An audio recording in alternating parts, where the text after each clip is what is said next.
ये कहानी है एक छोटे से बच्चे की।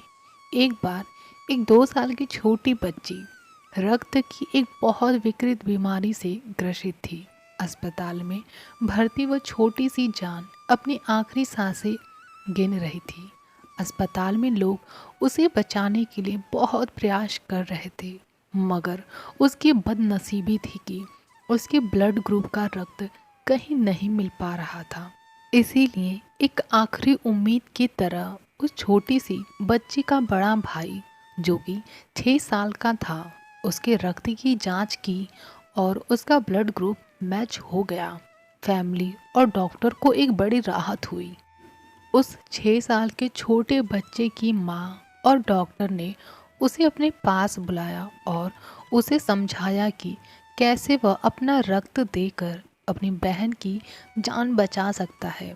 सबकी बात सुनकर वह बच्चा मौन हो गया और थोड़ी देर बाद बोला, मुझे सोचने के लिए थोड़ा सा समय दीजिए।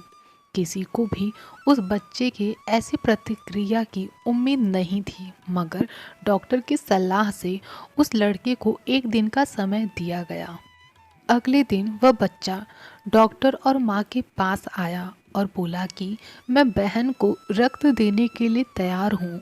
सभी उस छोटे बच्चे के फैसले से बहुत खुश हुए। डॉक्टर और अस्पताल का पूरा स्टाफ जितनी तेजी से हो सके उतनी तेजी से अपने काम में लग गया।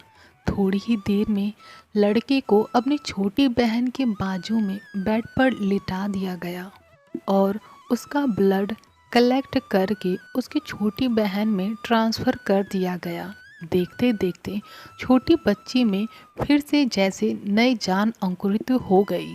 सब बहुत खुश लग रहे थे, सिवाय उस छोटे बच्चे के। उस छोटे लड़के ने डॉक्टर और माँ को अपने पास बुलाया और उनसे धीरे से पूछा कि अब मेरे पास जीने के लिए कितना समय बचा है।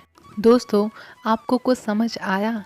जी हाँ, उस छोटे लड़के को ऐसा लग रहा था कि अपनी बहन को रक्त देकर वह अपनी जान उसे दे रहा है। इसीलिए शायद उसने सोचने के लिए समय मांगा था।